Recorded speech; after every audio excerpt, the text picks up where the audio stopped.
My kitchen my રેસિપીમાં આપનું સ્વાગત છે। ઉનાળાની સિઝન ચાલુ જ છે અને દરેકના ઘરમાં કેરી આવતી જ હોય છે। તો આજે આપણે કેરીના ગોટલીમાંથી મુખવાસ બનાવવાના છે। જો તમે આ ગોટલી ફેંકી દેતા હોય તો આ વિડીયો ખાસ જોજો।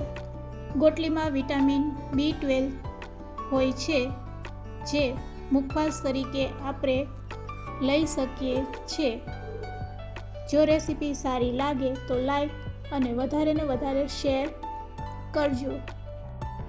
જો તમે મારી ચેનલ ઉપર નવા હોય અને મારી ચેનલને હજુ સબસ્ક્રાઈબ ન કરેલ હોય તો સબસ્ક્રાઈબ કરી બાજુનું બેલ બટન દબાવવાનું ભૂલશો નહીં, જેથી કરીને તમને મારા નવા વિડીયોનું નોટિફિકેશન મળતું રહે।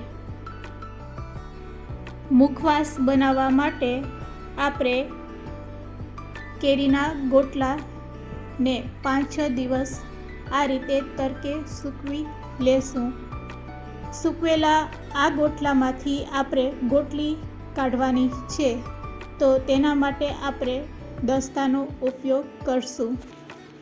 આ રીતે આપણે ગોટલા ઉપર દસ્તો મારશું એટલે અંદર રહેલી ગોટલી છે એ દૂર થઈ જશે।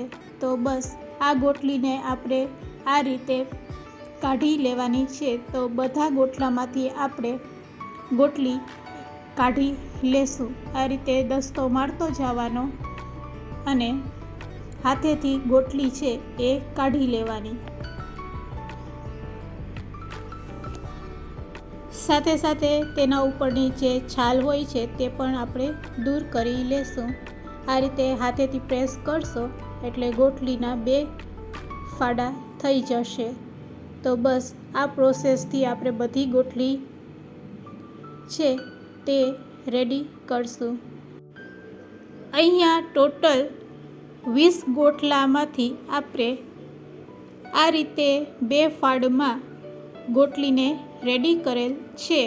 હવે રેડી કરેલી આ ગોટલીને આપણે બોઇલ કરવાના છે। તો તેને બોઇલ કરવા માટે આપણે ગેસની ફ્લેમ ચાલુ કરશું અને પાણીને બોઇલ કરશું। તો હાઈ ફ્લેમ ઉપર આ રીતે બધી ગોટલીને પાણીમાં એડ કરી તેમાં આપણે મીઠું એડ કરશું। મીઠું આપણે 1.5 ચમચી જેટલું એડ કરવાના છે। ગોટલીમાં સારી રીતે મીઠું ભરી જાય તેટલું મીઠું આપણે તેમાં એડ કરશું। તો અહીંયા મુખવાસ બનાવીએ છીએ તો આપણે 1.5 ચમચી મીઠું એડ કરશું। હવે તેને આપણે બોઇલ કરી લેશું। તો ગેસની ફ્લેમ હાઈ રાખી અને તેને 15 મિનિટ માટે બાફવા દેશું। ગોટલી સરસ બફાઈ જશે એટલે આગળની પ્રોસેસ કરશું। 15 મિનિટ છીબાથી આ રીતે ઢાંકી હાઈ ફ્લેમ ઉપર બાફી લેશું। 15 મિનિટ થઈ ગઈ છે તો આપણે ગોટલીને ચેક કરી લેશું। તમે જોઈ શકો છો પાણી બોઇલ થઈને અડધું થઈ ગયું છે અને ગોટલીનો કલર પણ ચેન્જ થઈ ગયો છે। ગોટલી છે એ બફાઈ ગઈ છે કે નહીં તેને ચેક કરવા માટે આપણે ગોટલીને ચમચીમાં લેશું અને ચાકુની મદદથી કટ કરશું। તો તમને ખ્યાલ આવશે કે ગોટલી છે એ સરસ આપણી બફાઈ ગઈ છે। તો ગેસની ફ્લેમને આપણે બંધ કરી દેશું। આ ગોટલીને તમે લો ફ્લેમ ઉપર પણ બાફી શકો છો। તો લો ફ્લેમ ઉપર તેને 30 મિનિટ લાગે છે બોઇલ થતાં।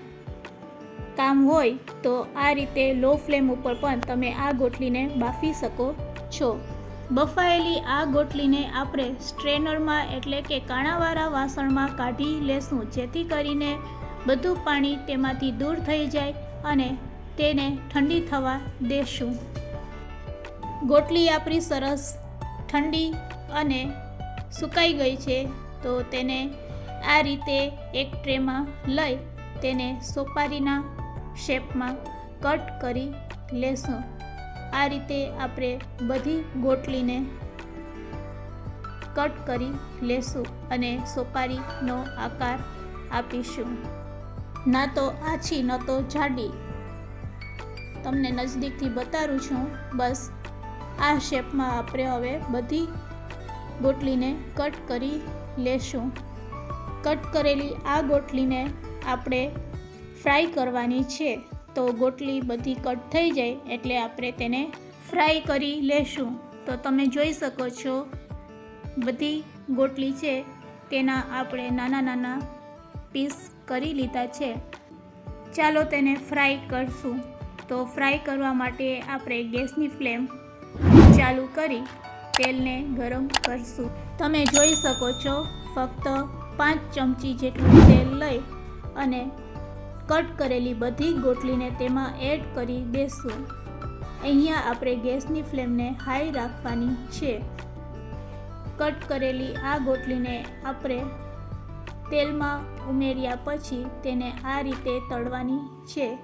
તો આપણે તેને ઝારાની મદદથી આ રીતે હલાવતા હલાવતા ફ્રાય કરી લેશું. આ ગોટલીને ફ્રાય કરતાં આપણે 10 થી 12 મિનિટ લાગે છે. તો સરસ ગોલ્ડન બ્રાઉન કલરની ગોટલી ન થાય ત્યાં સુધી આપણે તેને તેલમાં તળીશું. 10 મિનિટ થઈ ગઈ છે અને તમે જોઈ શકો છો ગોટલીનો કલર છે એકદમ ચેન્જ થઈ ગયો છે. તો બસ આપણી ગોટલી છે એ તળાઈને રેડી છે. હવે ગેસની ફ્લેમને બંધ કરી દેશું અને ગોટલીને આપણે તેલમાંથી કાઢી લેશું.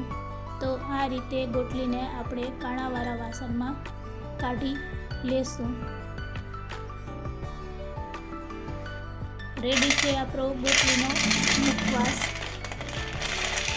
તેનો અવાજ સાંભળીને જ તમને ખ્યાલ આવી જશે કે આપણો મુખવાસ છે એ કેવો સરસ પરફેક્ટ બનીને રેડી થયો છે.